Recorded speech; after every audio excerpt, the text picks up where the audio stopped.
NBA teams have changed over the years. Back then, you didn't have to have 3 or more All-Stars to win a championship, but now in the modern version of the NBA, you need to have multiple All-Stars on your team, or you need to have at least 2 All-Stars and a very strong supporting cast around them. And today, I'm going to be talking about the tiers of NBA teams and go into detail about what all these teams have to value. Cue that intro. When my grandma died, I jumped off the porch and started hustling. In today's NBA, in order to win a championship, you have to have at least 2 or more All-Stars on your team to compete for a championship, and you need to have a very strong supporting cast. The key to success is having shooters and great defenders on your team as well. If you don't have any of these things, you're never going to be able to compete for a championship. And today I'm going to split up 5 tiers of modern NBA teams.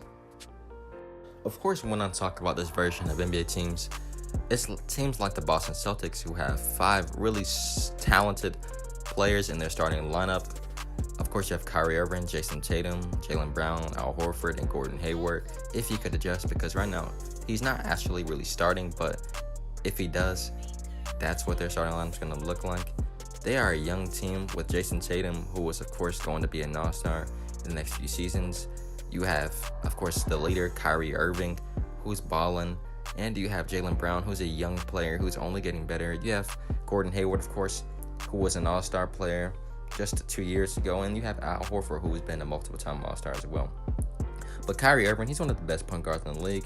And they have a very strong supporting cast surrounding him, especially off the bench. I mean, they have, out of all these other star-heavy NBA teams, they have a good bench. And they have the money, of course, to afford these guys because they mostly drafted some of these guys and they've only been in the league for a few seasons.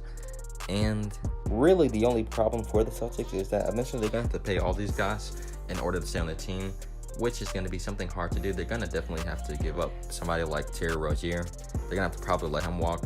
But every other guy, they're going to have to try their best to keep on the team. Moving on to the Philadelphia 76ers. Of course, we know what they have. They have a big 4. They have, of course, Ben Simmons, Joel Embiid, Jimmy Butler, and Tobias Harris. And you have JJ Redick, too, who's a really great shooter. And what they have in common with the next team I'm going to talk about is that they both don't have really good benches.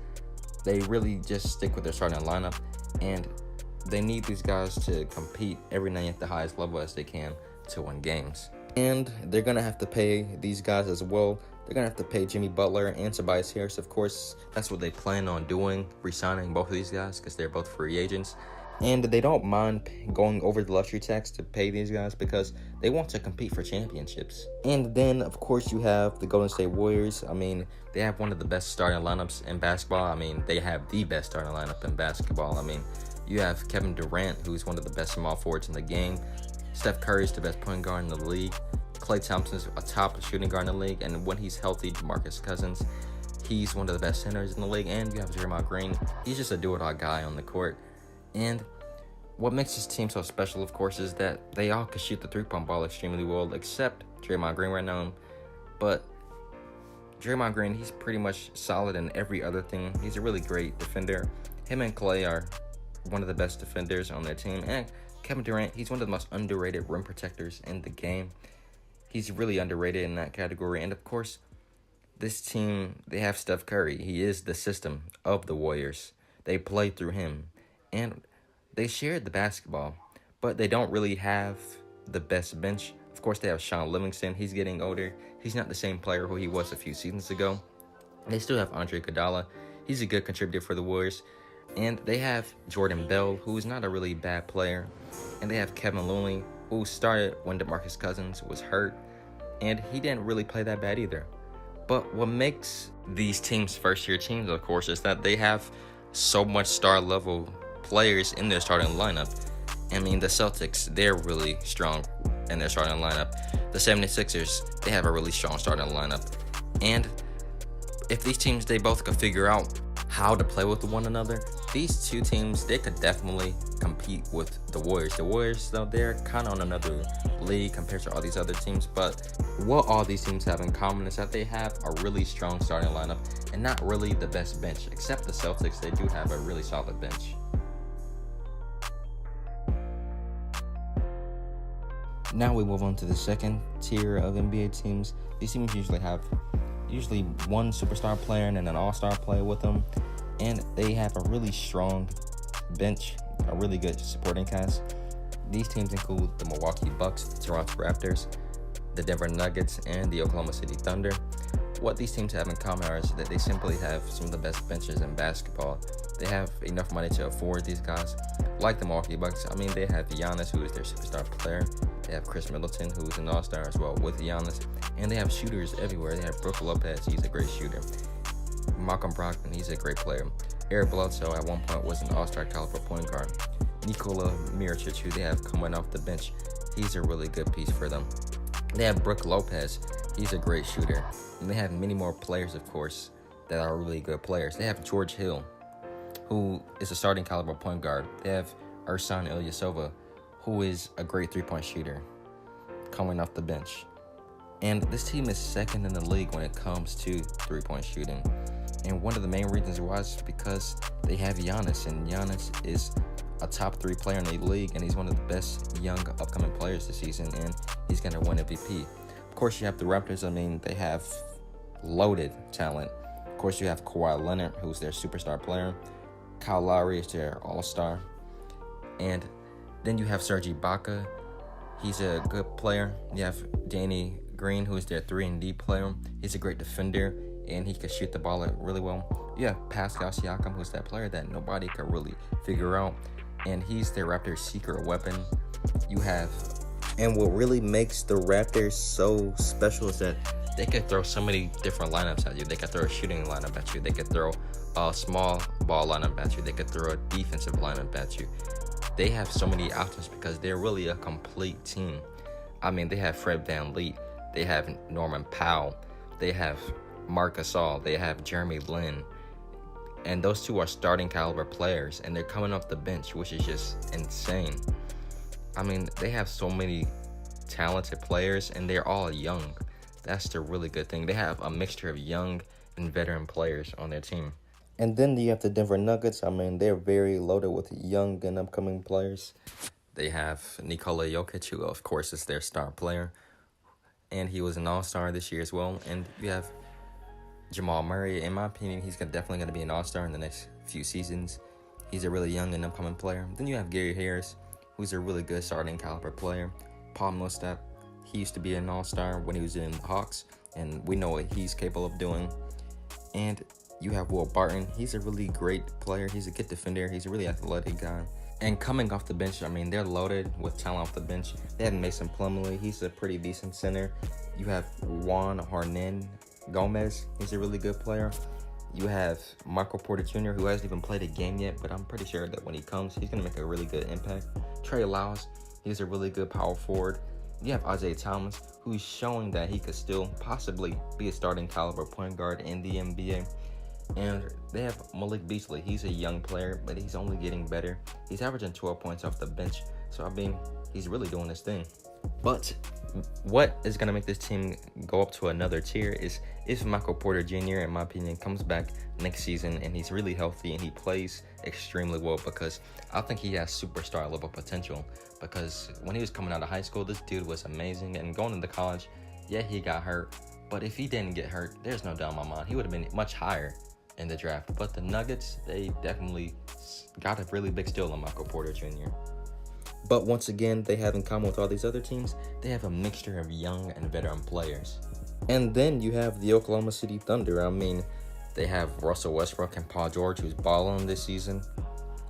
And Russell Westbrook, I know he's struggling, but when he's playing good, he's playing good. He's still an all-star level player, and he could do it all. They have Steven Adams. We all know what he could do. He's one of the best offensive rebounders in the league. Then you have Jeremy Grant, who is a really great player for them. He's a really good corner three-point shooter, and he plays really good defense. But this team, they're really, really unique because they don't really have a lot of shooters compared to these other teams. They have athletic guys who are great defenders, and that's what really makes his team really good. Paul George, Jeremy Grant, Terrence Ferguson, Hamidou Diallo, and Andre Robertson when he's healthy, of course. He's easily their best defender on their team.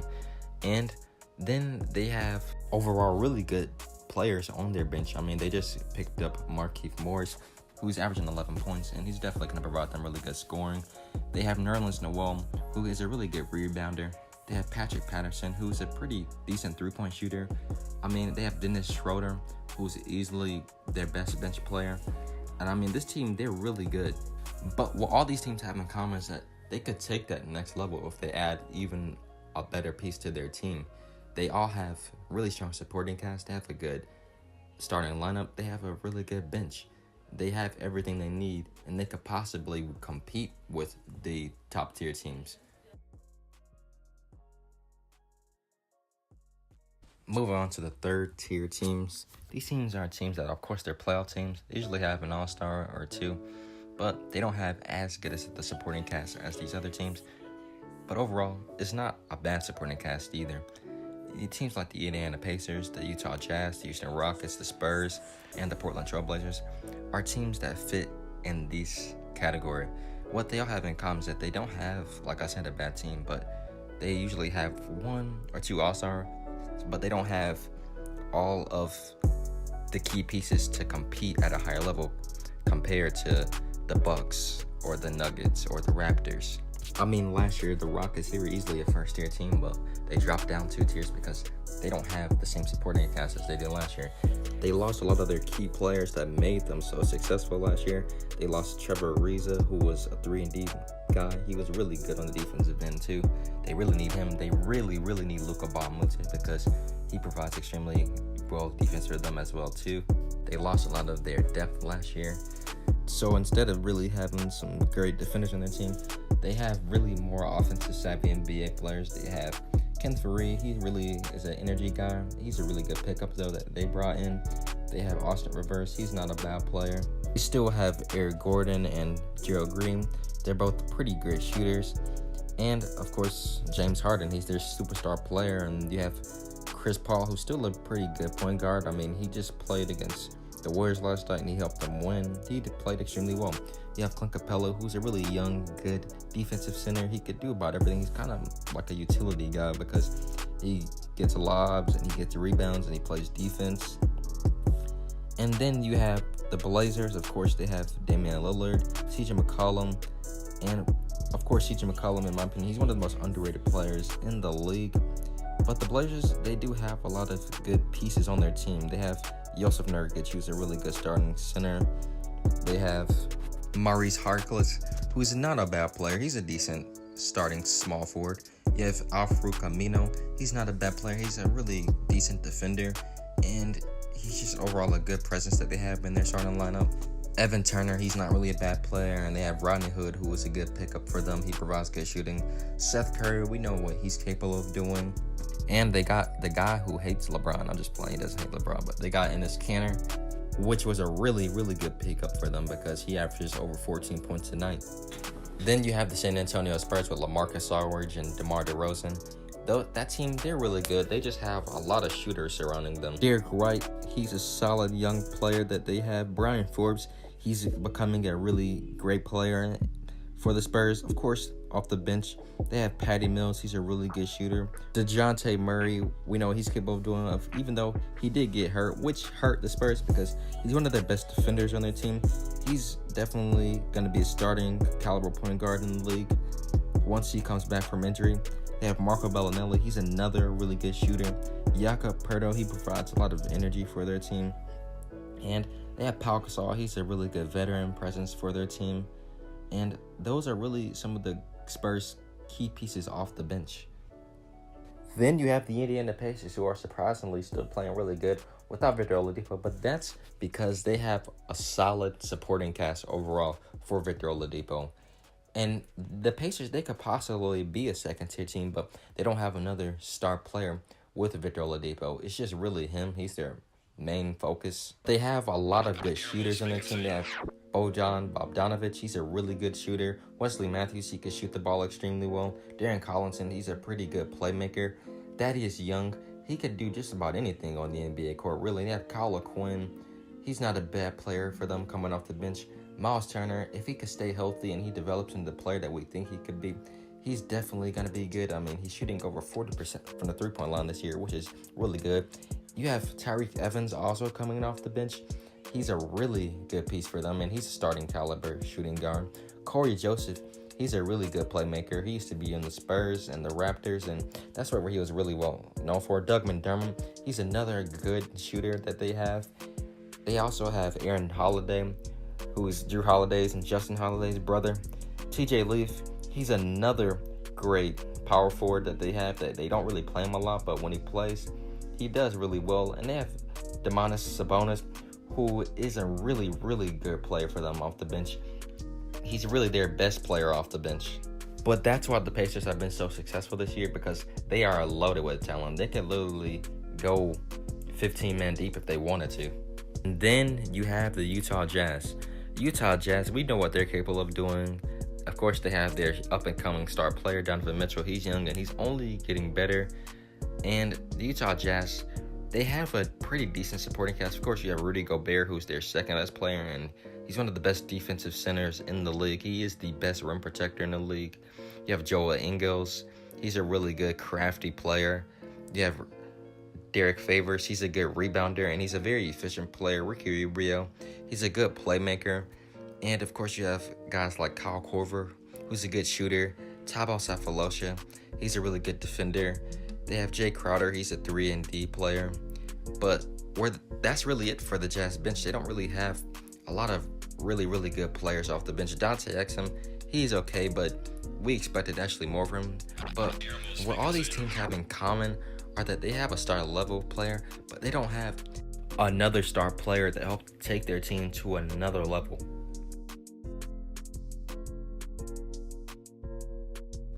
Moving on to the fourth tier of NBA teams, these are usually the young and upcoming teams that have really high potential, and those teams include the Timberwolves, the Sacramento Kings, the Dallas Mavericks. You can even put the Denver Nuggets in there because they're still extremely young. You have the Chicago Bulls, the Brooklyn Nets, the Atlanta Hawks. What all these teams have in common is that they are rebuilding and they have very young star-level players on their team. And of course, I think two of the best teams out of all these teams are going to be the Dallas Mavericks and the Sacramento Kings. And they could definitely make the playoffs this year, the Sacramento Kings. And of course, they haven't made the playoffs in an extremely long time. It's been way over 10 years now.